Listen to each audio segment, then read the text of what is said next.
while we're giving some people some time to get in, tell us just a little bit about yourself, your background, and what you do at Nolan Consulting.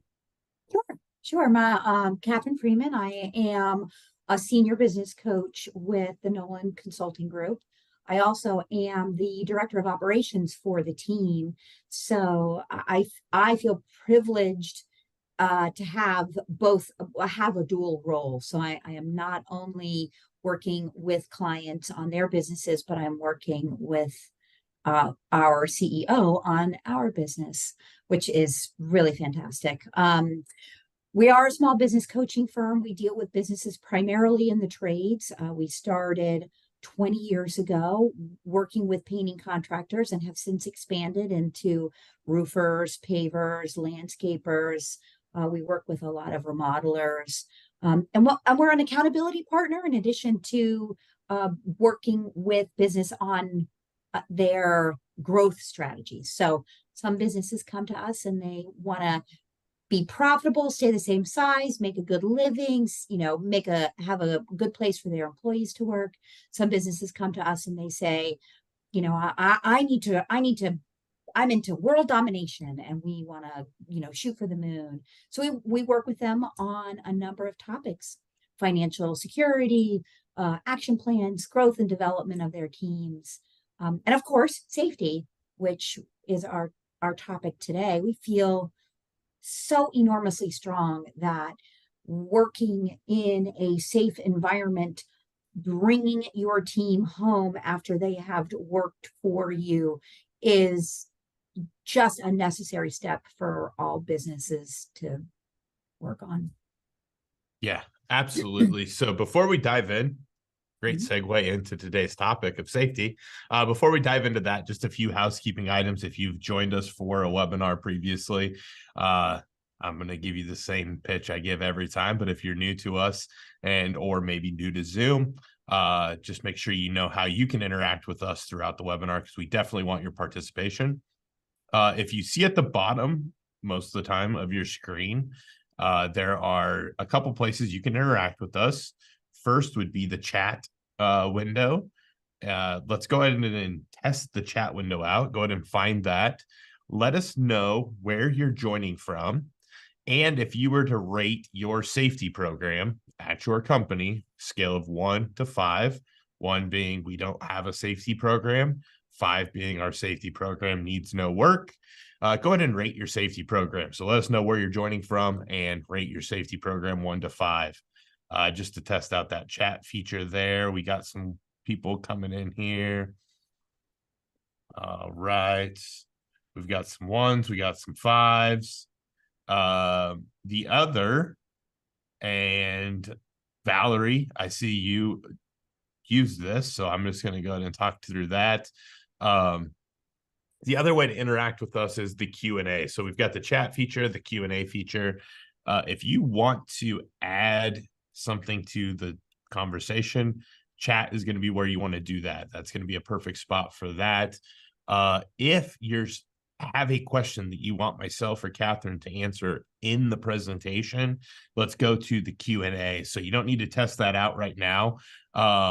But that will be where we get a question answered for you. The great thing about the Q&A space is nothing really gets buried there. For us, either Kathryn or myself, to leverage that, we have to either say that we've answered it or dismiss it. So we'll make sure we get those answered. My job here is I'm not the safety expert. That's Kathryn and Nolan Consulting Group. So I'm just here to keep the train on the tracks. So I will see those questions. If I feel like we need to interrupt where we're at and ask the question, I will. If not, know that I'll get that asked at some point in the presentation. So with that, we've got some interesting numbers here. I see some 1s, some 2s, some 3s, some 5s. Yeah, no 4s, which is kind of interesting.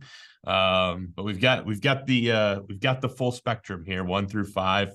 Got them all other than 4 covered. So I think we got a lot that we can dive into here. So Kathryn, I'm going to turn it over to you, and let's go ahead and start talking safety. Well, it's interesting you said that I'm the safety expert, and that was actually something that I had a number of people ask me about. I work in an office. How could I possibly be considered a safety expert? But that's the point for me, is that when we make the assumption that safety is a field related issue, we miss a huge opportunity to create the right safety culture in our business. And so the idea of safety being something that only those people who are in the field and producing should be thinking about it is where we go wrong. It's where we go wrong because we're automatically not including people who may have both really wise observations to make, but also have a responsibility to keep the team safe. So if you're a salesperson, you're not a field producer, right? You're not out there every day with a tool in your hand driving revenue, but you're going to job sites. You're looking at things, and it's a frontline opportunity then to say to a team, hey, listen, there are some things I need you to be aware of. And we've got a number of clients that we work with who use CompanyCam for just that purpose, right? Their sales team are going to job sites. They're identifying electrical wires that are coming out of the house that need to be attended to, or unstable terrain where a piece of heavy equipment might be coming in and be expected to be stable. So they're using CompanyCam for that purpose, and that's where we start with in terms of safety expectations. Every single person in the business matters, and it's everybody's job. Everybody's job, from the person who answers the phone to the salesperson who sells the job to the person who is on the job site and being safe, really to the person who collects the check. I mean, it's that vital of a job that every single person is engaged in it. Yeah, and I think too the topic of safety, it's one of those topics that it's not the shiniest. We've had webinars on sales and how to turn your business into a 8-figure business, or whatever it may be, and talking sales and marketing. And at the end of the day, we would both agree, Kathryn, because Nolan's teaching on those things as well. Those are more fun topics. They The are. the problem with not ever acknowledging or working on your safety program and diving into safety is, I would say, safety is probably the fastest way to turn your 8-figure business into a 7-figure, 6-figure no business overnight. Like, there's not a lot of ways to do that overnight. And, you know, having a tragic major accident is potentially something that can ruin a business. And so it's such an important topic. I'm glad everybody's here to join. So let's go ahead Yeah. and dive in here. You've got some stats for us, and I think these are kind of staggering when you look at some of these. It sure is. So this is the number of cases that from the U.S. Bureau of Labor and Statistics, the number of cases, accidents that occurred in 2021, which was the latest data that I could pull a couple of months ago. 2.6 million cases. 2.6 million cases. What was lost was over I have this written down. So over $54 billion in production was lost. That's an amazing amount of revenue. And I think about a number of that size, and I think about the businesses that are likely on this call that are people that we work with. And it actually feels too big, right? It almost feels too big and too separate. This is I'm not I don't have $1 billion. I'm not going to lose $54 billion, right?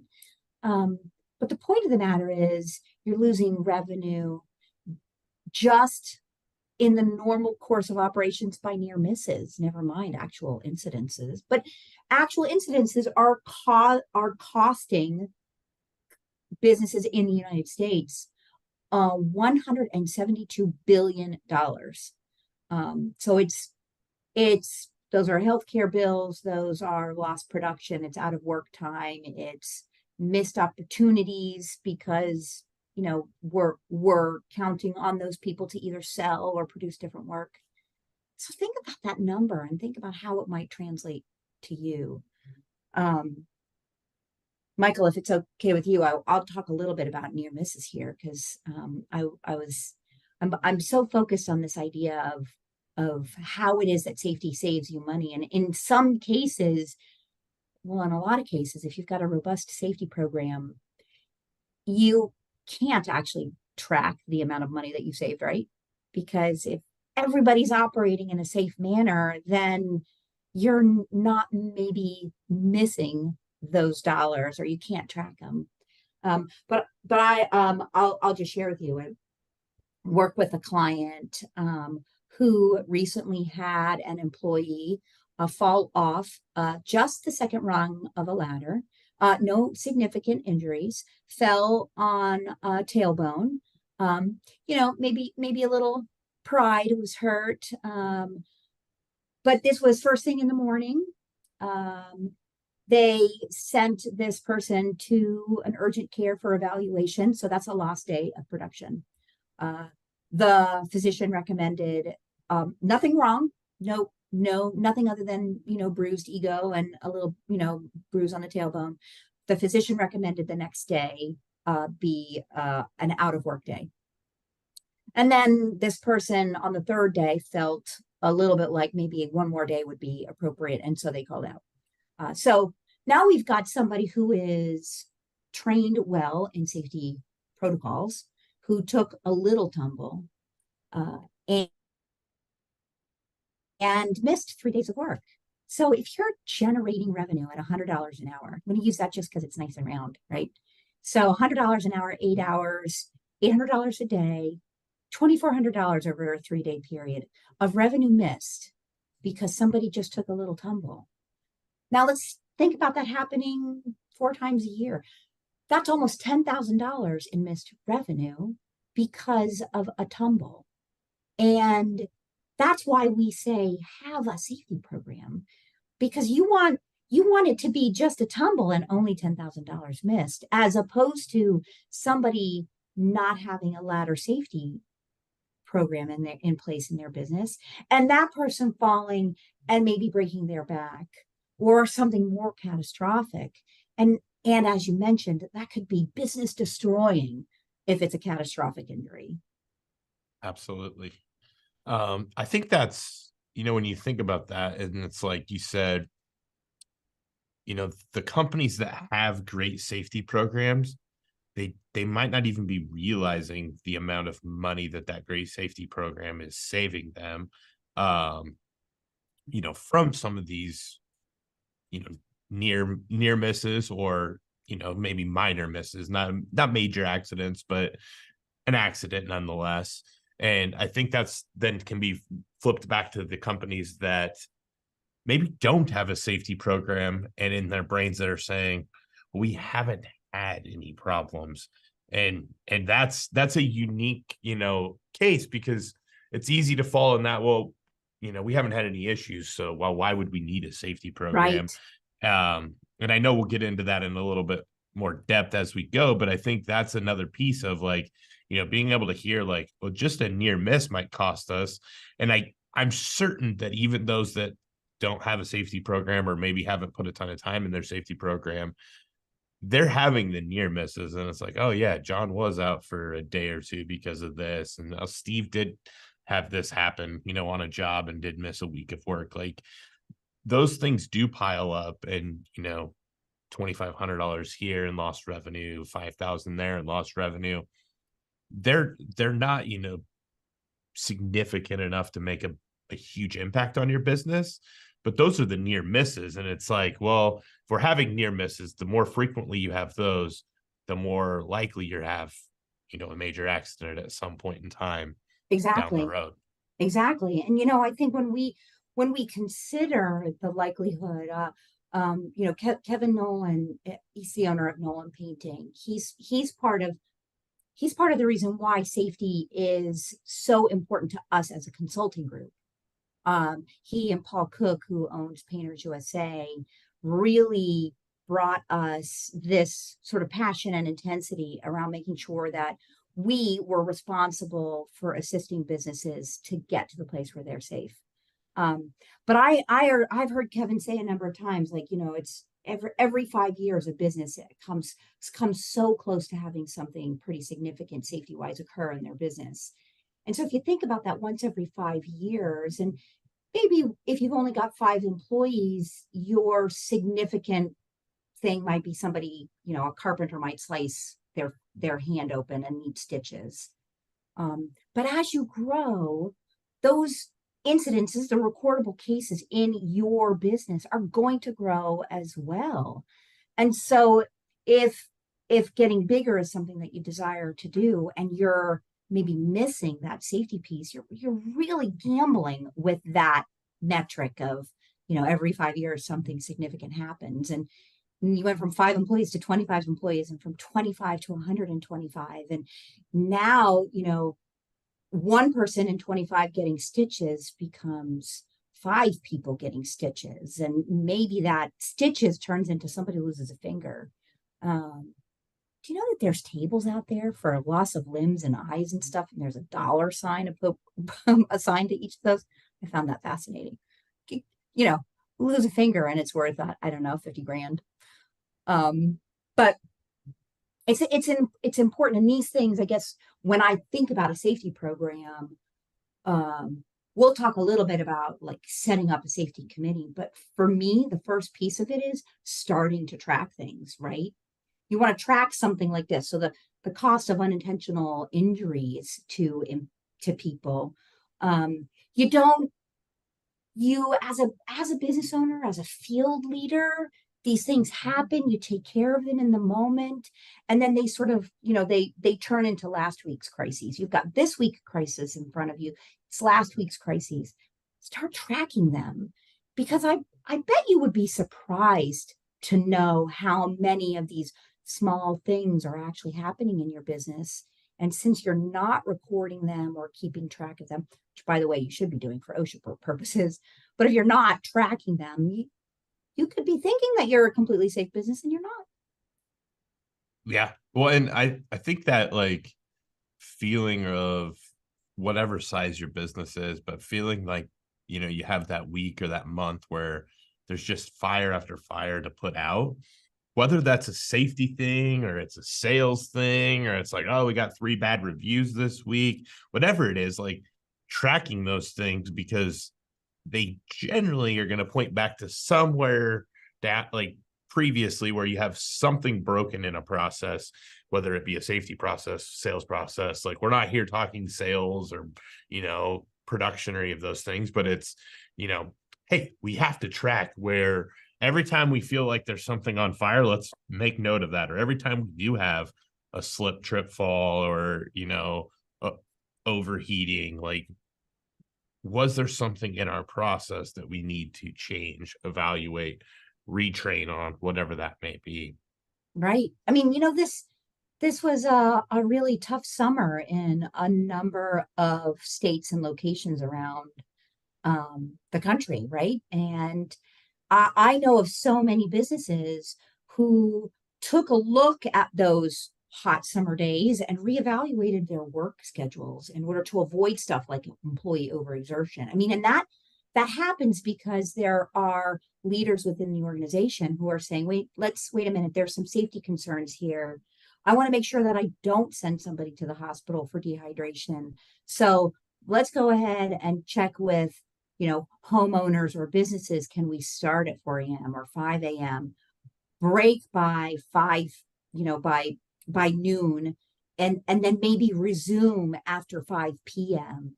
And that's tough. There's a whole bunch of things that go into that kind of a scheduling situation. But at the root cause of it, or at the root of it, is business leaders who are paying attention to those safety concerns and wanting to make sure that they're treating their employees well and safely. I I have to chuckle at that. So internally, we're putting together resources because we serve all of the trades, and so the more we know about the trades, the better it is.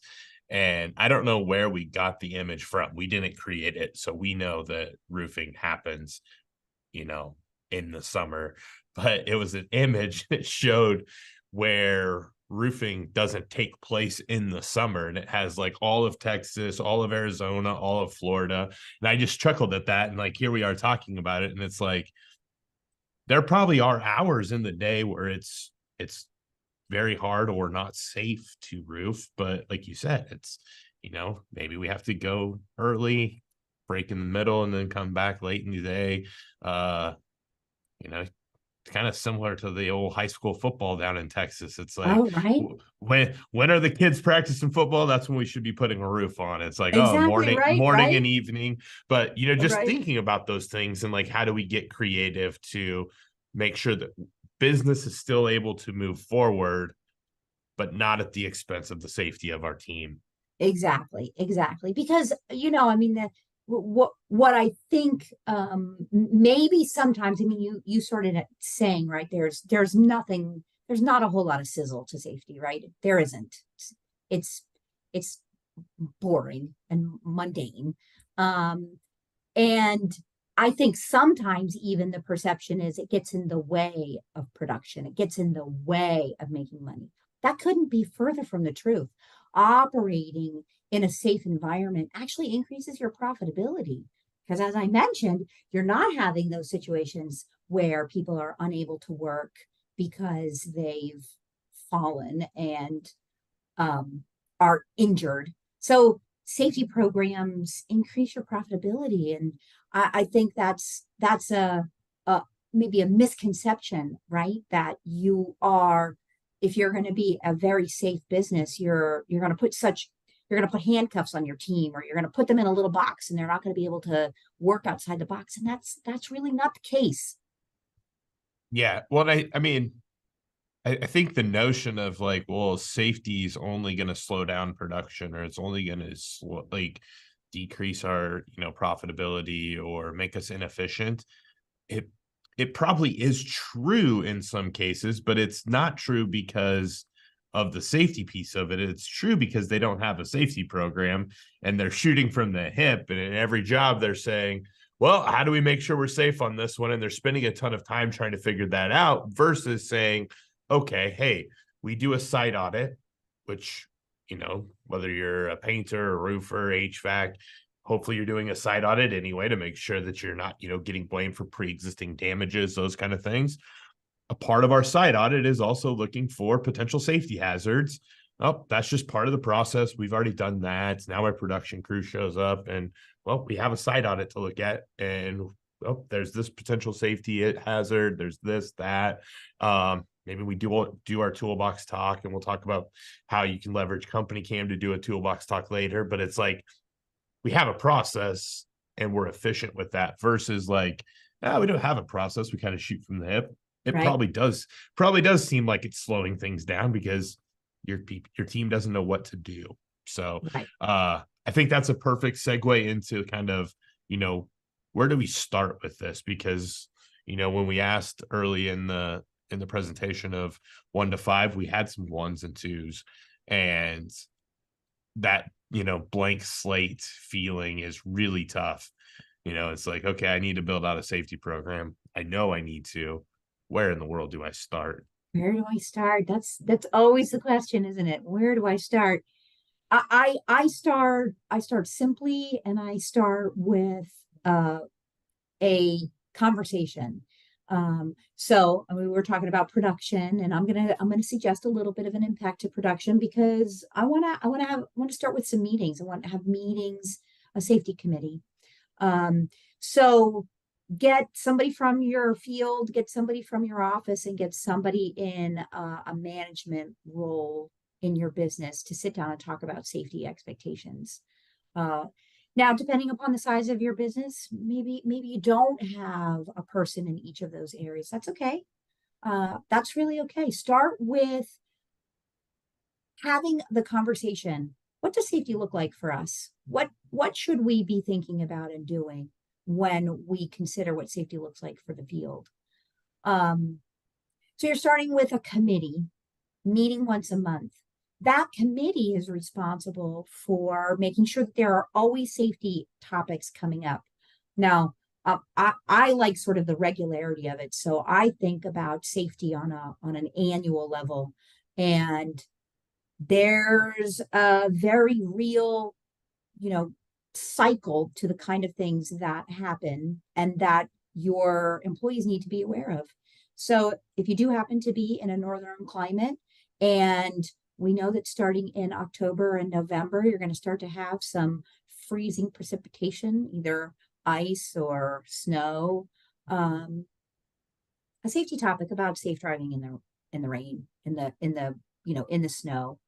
Um, Interestingly enough, again, when I did that research, um, automobile or vehicle accidents accounted for most of the lost revenue of anything else. And so if you think about your business and assume that, well, I do ladder safety.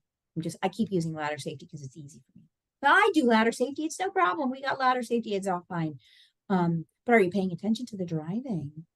And so pulling back and thinking about that, you've now got a safety committee who's thinking outside of what's happening in the field, right? So it's not just about ladder safety. It's about the other things that might go wrong. So I would want that meeting to be happening at least once a month. I want an agenda. I want a track of what we're talking about. And then to your point, I want that information to get pushed right out into the field. And so what are the things that could be happening in toolbox talks? And how often are you having them? How often are you having them and how meaningful are they? I do not want people mailing this in.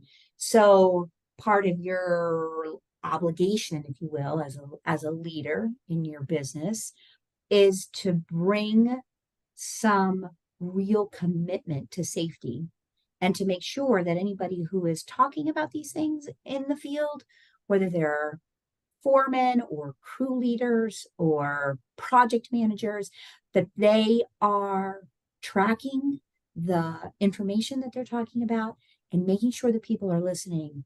Not only that they're listening, but they believe it. So that's where I would start. And again, it's the beginning of driving a safety culture, because if you can talk about it and make it come alive for your employees and be deliberate about the topics that you're choosing and move from one topic to the next and don't ever lose sight. These meetings, I know it gets busy. I know that if you're seasonal in nature, that you got to make hay while the sun shines. But you also can't lose the intensity of making something like this happen. Yeah, that was gonna be kind of where my brain went is I think step one obviously is doing those things.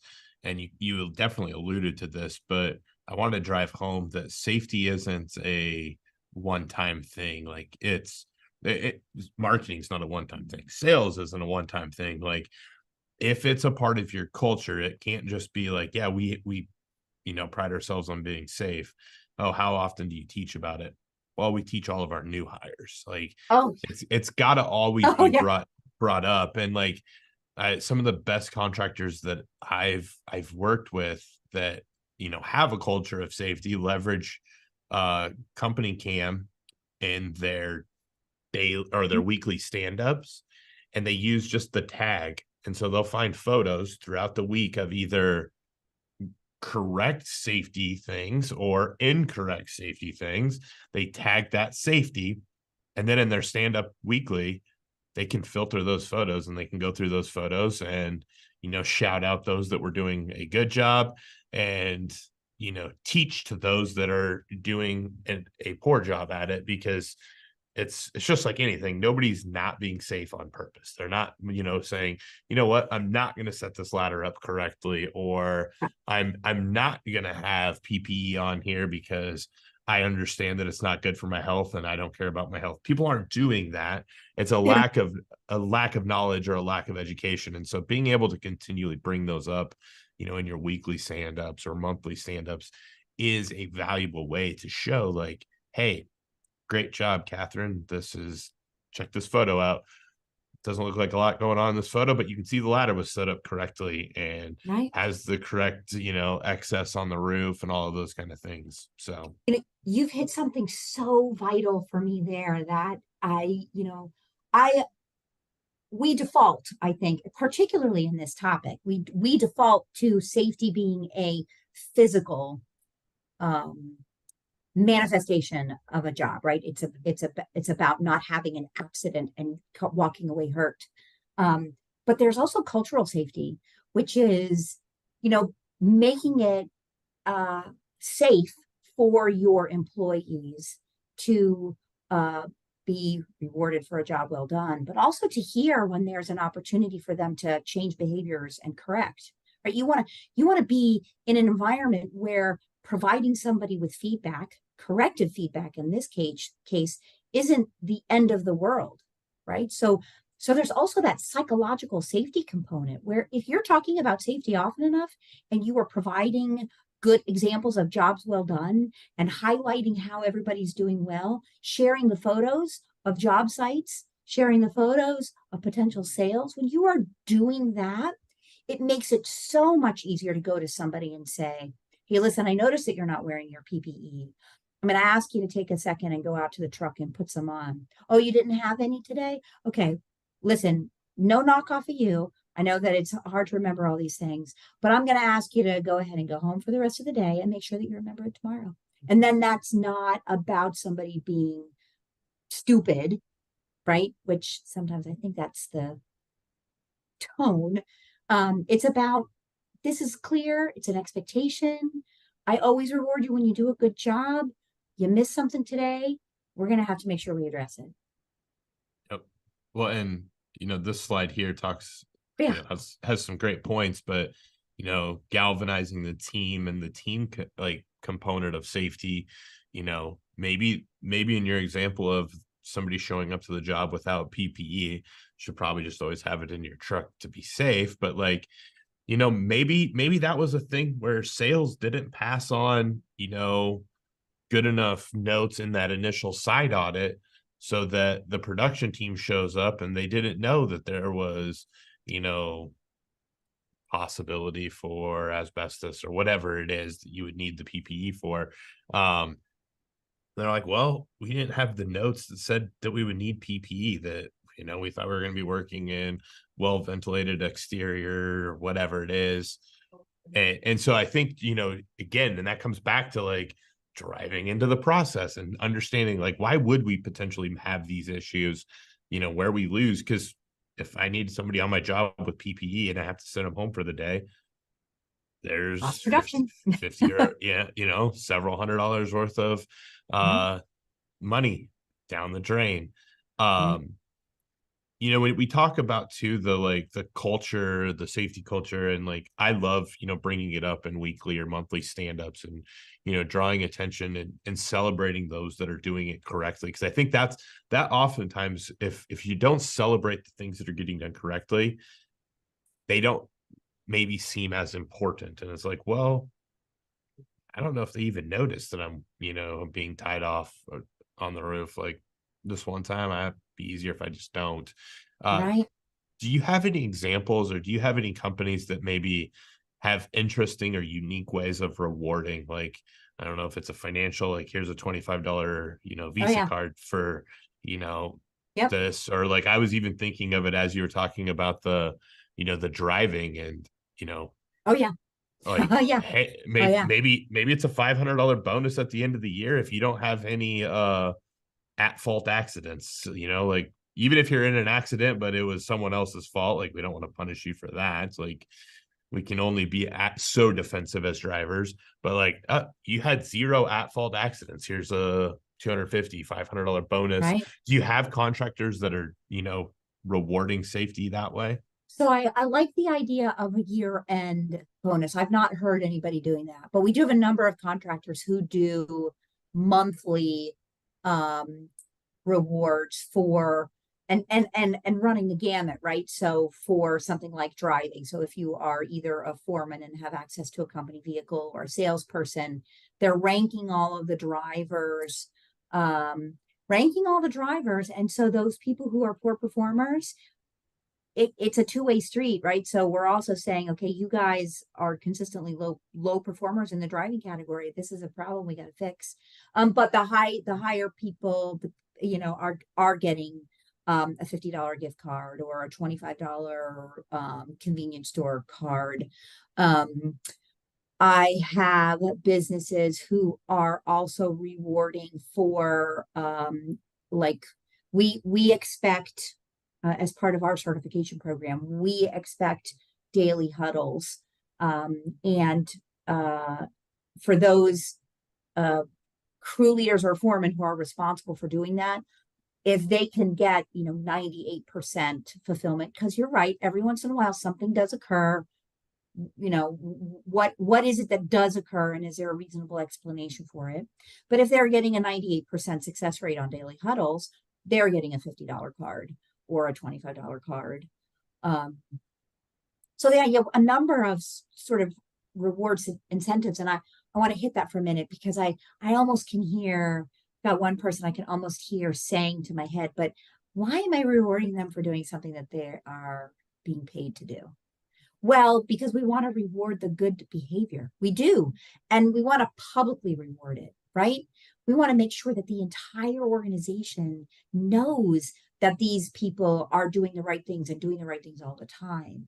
So yeah, it's a part of their job. It's a job expectation. And if they're not doing their job, then there should be a lot of accountability conversations with people who aren't doing their jobs. But stand up and reward somebody, recognize them for a job well done. They'll continue to do it. Not only will they continue to do it, but they're on one of your other slides was a cascade the information down. They will. They'll cascade it down, right?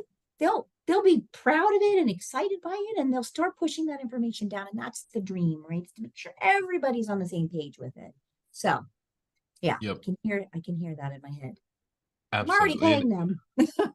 Yeah. Well, and I mean, there is some truth to that, but if you think like, the example that just came to my mind was, thinking about HVAC companies, because they're extreme, like when the snow's flying and the ice is on the roads, like they're getting calls right and left, because that's when people are needing their furnaces worked on because it's freezing cold out, and they have to drive. And it's like, how much money does your driver being able to get to jobs safely without being in an accident, how much does that save you actually at the end of the year on your insurance, and not having to fix company vehicles, or not having a truck down because we've got 6 service vehicles and one's down, now we're down to 5.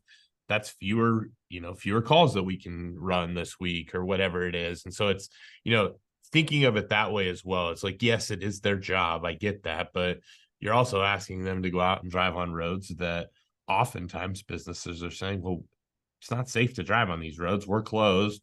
But people need heat, like it's a necessity, and it's like, hey, we've got to go out, we have to do this job. And so I think there's ways to like think about it to where it's like, hey, if these things are done correctly, it's actually saving us, like you talked about earlier, it's saving us money, it's increasing our profitability. Why not pass some of that on and say, hey, we appreciate, not only do we appreciate you going out and running calls on, tough driving conditions, but we appreciate the safety in which you've done that. So, Oh yeah, I agree. anything on these KPIs? We've kind of like talked through them. Like you just talked about the 98% on the daily huddles. I think honestly, if I'm joining here, I'm taking a picture of this slide, because everybody's is going to be a little bit different, Yeah. like maybe 95 is your goal, maybe 100 is the expectation, but it's like having KPIs around these things. Is there anything you really want to specifically draw attention to here? So we feel very well. So 2 things I'd like to hit. We've got both inspection goals and audit goals in our businesses. Inspection is a more casual approach. It's part of safety culture. It's getting the team accustomed to people coming onto the job site and having the conversation around, hey, listen, could you have done this differently? Tell me about your thought process in doing this here. So it is a more casual but definite safety related conversation. An audit is exactly that. It's coming in with the list of things that you need to evaluate, which would include looking at safety clips or vehicle equipment or job site protocols that are passed on to you from the general contractor. So we want to make sure that when we're hitting both of those, because one is about culture and the other one is about compliance. So I want to hit that. The near miss incidences, though, I feel so strongly that this is something that everyone should be paying attention to. It is harder for sure, right? Because maybe these things don't bubble up from the field. If somebody were to, take a wrong step off of a curb and jam their back up, they may not be thinking about that being a near miss incident. But it is, because stumbling off the curb and jamming up your back could just as easily have been falling off the curb and cracking your skull. So I would encourage the team to even go overboard with those kind of things, because that way you're getting a much clearer picture of maybe where you need to target training, maybe where you need to bring in an expert to have a conversation around a topic, where you might need to shore up that orientation or your ongoing safety committee conversations. So I would do that too. The TRIR goal and the DART goal, I mean, those are more technical in nature. The DART is days away or restricted work. And so the bigger you get, the more you want to make sure you understand this number, especially if you're going into any kind of a commercial work, because again, the bigger you get, the likelier are that you're going to run into businesses that are going to say, we'd like you to have that DART number. And you don't want to be looking at them like, I play darts on the weekends. Like, that's not what we're looking for. The total recordable incident rate, and that's based off of, again, total incidences. And we want to make sure that you would include any near misses in that number. So another number that you'd want to track. You might not need to do it if you're, $300,000. But I would say you get to me $2 million. Those are numbers I want you to really focus in on. Absolutely. As we kind of meander down this path, and feel free, again, Q&A, we would love to, dive deeper into if you have specific safety questions, program questions, those kind of things. But one thing I want to kind of talk about here, because it kind of plays to this right here, where it's like job site inspection goals, job site audit goals, daily huddles and toolbox talks, potentially even driving incidents and near miss incidents. You could do those things as well. But CompanyCam, we've been working with Nolan for some time now, but we've finally taken and gotten our checklist to be in a spot that they're templates, so you can create these on your own. So you don't need the community ones that I'm about to talk to. You can create these, checklists on your own to have that toolbox talk daily huddle, to have that job site audit, safety audit, those kind of things. But we're working currently with Nolan to get some of these safety checklists at a high level built, so that you can access those. So if that's something that you say, hey, when these are done and ready, I would love to be in the know. We would have, if you're currently using CompanyCam, we would just have your customer success manager reach out to you and say, hey, those safety checklists are now live. Great thing is you can make copies of them, you can tweak them, you can kind of adjust them, make them your own, but they should be coming very soon. I know we were working pretty closely with you guys on those. Molly had to go and get married and take a honeymoon. I know, right? So, She had to go to Greece. I mean, my gosh. Yeah. I'm surprised she's just not cranking them out in Greece, because I can't imagine there's I much know, else to I know. do there, Actually, right? she should. I'm surprised that she's not on this call, interrupting her beautiful Grecian, probably sunrise or sunset, sunset at this point. Yeah. Sunset. Yep. She's probably Yeah. getting the beautiful sunset on the Mediterranean right now. But Yeah. yeah, the checklist. And I think too, like, I've got a little familiarity with some, other safety training. So my uncle actually works in safety as well. He goes and he works for mainly like manufacturing companies, making sure that they've got their forklift and all of their different protocols done. But the big thing he says is, you want to avoid having to, talk to OSHA at all. Like, you don't want incidents. You don't want to have to report things to OSHA. Just having a clean slate is always step one. But when we go back to this page here, he goes, if you go into a conversation with OSHA and you don't have any any tracking, any of those kind of things, we don't have any documentation of our trainings, anything like that, you're not going to win. You're in an uphill battle and you're in a big problem. If you think about it, it's like, oh yeah, hey, we did have this incident. However, you can see here on every one of our jobs, we do a site audit safety check. Here's all of those. They're done in CompanyCam. We can pull all of those. You can also see that we do a daily huddle that acknowledges that site audit safety check that we had done on the first day, to show that we've gone over that, or we've looked at any potential safety hazards that would be there today. Like, those are very, very valuable when it comes time to like showing like, hey, we do make this a priority. This is part of our culture. We are training to this, because Kathryn, I would assume there are times when there is just pure employee negligence. Oh, there And will be. There will be. And there will not only will there be negligence, but there will be people who do have real accidents regardless of your training and regardless of your toolbox talks. And I mean, that's going to happen. It's you do these kind of things in order to make those be standalone events and not, as you said before, catastrophic to your business. yeah, I think somebody had a question there in the yep, chats. I The see that. EMR, yeah, the EMR is the experience modification rate. Mod rate is how most people talk about it. Your mod rate can be given to you by your workers' comp company, and it's just a metric that they come up with based off of your workers' comp claims for the last 3 years.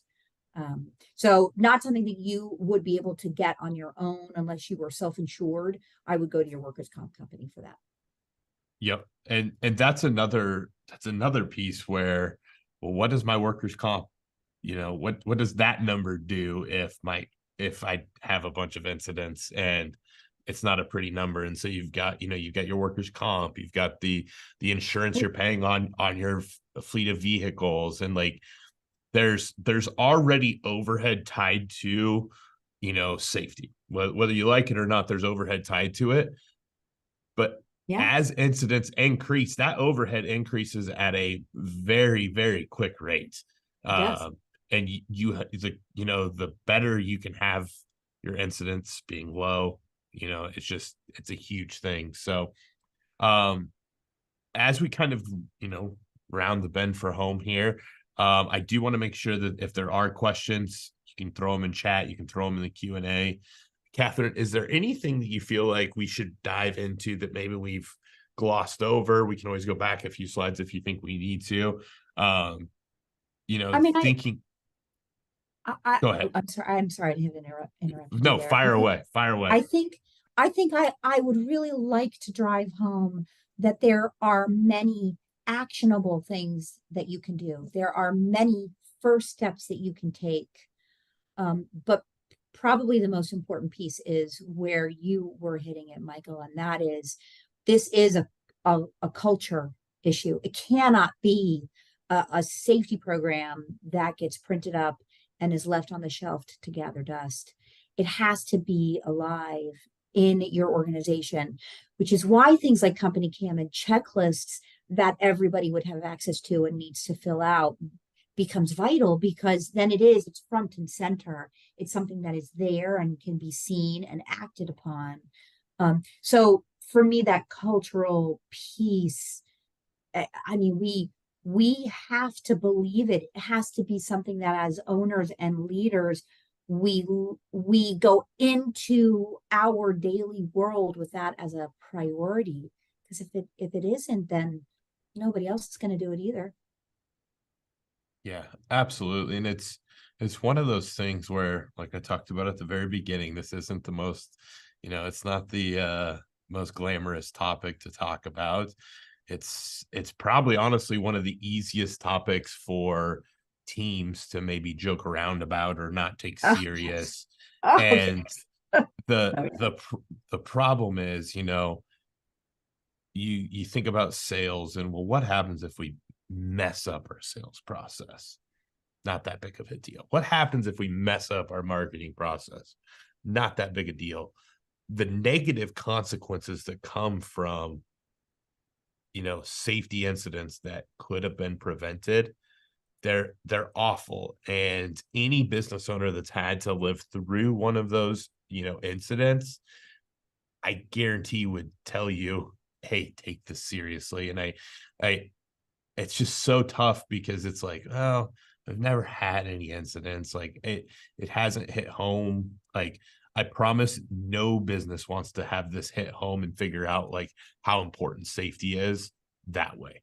Like, Right. just like, you know, you're, like you said, you're gonna have accidents, but the last thing you want to do or have as a business owner is one of those accidents that you ask yourself, man, if I would have just had my safety program a little bit more dialed in, or if I would have Right. just trained to that, like, and no business owner wants to live with that, type of guilt. And so I think it's one of those things where, like you said, get that committee, get your team to, in a room and figure out like, hey, what is safety like here at, see if I can find one, Village Roofing, Right. you know, like what what does being safe at Village Roofing, what does that mean to you? Starting with that, getting things on paper, getting people that, maybe they're passionate about it. Find your champion in safety and, lean on them a little bit. And obviously dive into CompanyCam. You leverage CompanyCam for Yep. this. We we tell everyone we're a job site documentation communication tool, and there's no better way to document how you're doing from a safety standpoint on a job, and then leverage that into communicating throughout your business. So, I don't see any questions. Let me double check here. With that, if we don't have any other questions, I always try to leave that 10 minutes. Maybe we hit everything. I will make sure, though, that I work with Kathryn, Molly, Nolan Consulting. Not only will we get those checklists out, but we'll get some, maybe guides and some things like that out that we can, share from CompanyCam to everybody that has either signed up for this webinar or attended this webinar today. We definitely appreciate all of you joining us. I know we're going to dive deeper into safety with some contractors here in the coming months. So if there's anybody joining today that would like to join me on a future webinar and talk about their safety program and how it's either good, bad, or evolved, that would be amazing. Great question. Nadine asked, how can I find the toolbox on CompanyCam? So essentially, when I talk about the toolbox talks, I'm talking about leveraging our checklists. We have a few safety checklists in there currently. Those are what I'm talking about, us building out with Kathryn and the Nolan team to get a toolbox talk for, and we can probably even get them, by trade or, a little bit more geared towards specific trades. But Nadine, if you don't like the current checklist, on our premium tier, you can actually create your own custom ones. Our team would be happy to step you through that. You know, reach out to Kathryn at Nolan or wherever you go to get your, business education. And I'm sure that's another place where you can build out those checklists as well. But yeah, Nadine, we can make sure somebody from CompanyCam even reaches out to you and kind of shows you how to leverage those checklists a little bit better. With that, no buzzer beater questions. Kathryn, thank you so much for the time today. Look forward to working with you guys and getting these checklists, Oh, built absolutely. out. And those of you joining us, really appreciate you as well. Would love to see you guys on future webinars. Like I said, I'm looking for contractors to join me. The good, the bad, the ugly. We can talk about your safety program and maybe how it's evolved from a 1 to a 5, or how it's evolving from a 1 to a 5. But appreciate you all, and we will see you guys next time.